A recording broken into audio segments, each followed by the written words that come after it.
திருவண்ணாமலை என்றாலே நம் நினைவிற்கு வருவது அந்த அருணாச்சலேஸ்வரர் தான். ஆனால் இன்னொரு சிறப்பும் உண்டு. வாங்க என்னன்னு தெரிஞ்சுக்கலாம். திருவண்ணாமலை மாவட்டம் செய்யாறு என்ற ஊரில் அமைந்துள்ள அருள்மிகு வேதபுரீஸ்வரர் கோயிலில் நந்தி பகவான் மூலவரை நோக்கி இல்லாமல் வாசலை நோக்கியபடி காட்சி தருகிறார். தேவர்களுக்கு ஈசன் வேதம் ஓதிக் கொண்டிருந்த போது வேறு யாரும் வந்து இடையூறு செய்துவிடக் கூடாது என்பதற்காக நந்தி பகவான் இப்படி அமர்ந்திருப்பதாக சொல்லப்படுகிறது.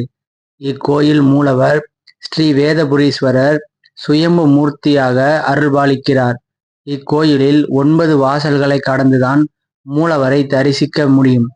விநாயகர், முருகப்பெருமான், பைரவர், திருமால், பிரம்மன், சூரியன் ஆகியோர் இங்குள்ள வேதபுரீஸ்வரரை வழிபட்டுள்ளனர். இந்த ஆலயத்தில் நாகலிங்க அபிஷேகம் மிகவும் பிரசித்தி பெற்று விளங்குகிறது.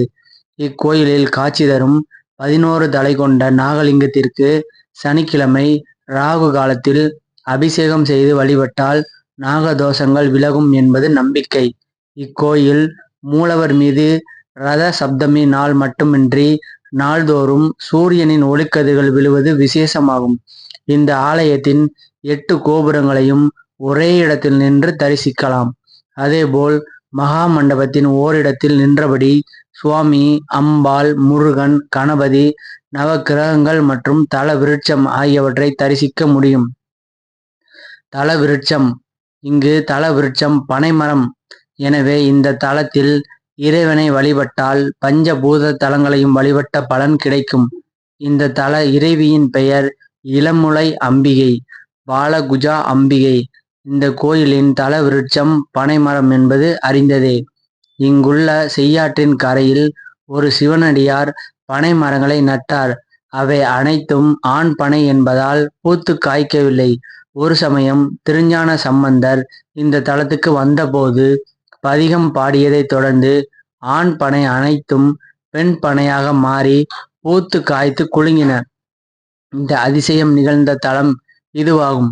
உள்சுற்று பிரகாரத்தின் தென்கிழக்கில் கருங்கல்லாலான பனை மரமும் அதன் அடியில் ஒரு சிவலிங்கமும் சம்பந்தர் ஆண் பனை பெண் பனை ஆகுமாறு பாடிக்கொண்டிருக்கும் காட்சியும் சிற்பமாக அமைந்து இருப்பதை காணலாம்.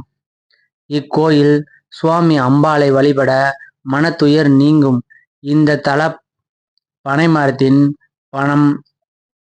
பழங்களை சாப்பிட்டால் குழந்தை பேறு கிடைக்கும் என்பது நம்பிக்கை.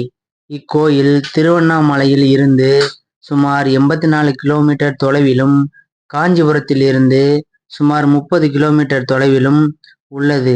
நன்றி, வணக்கம்.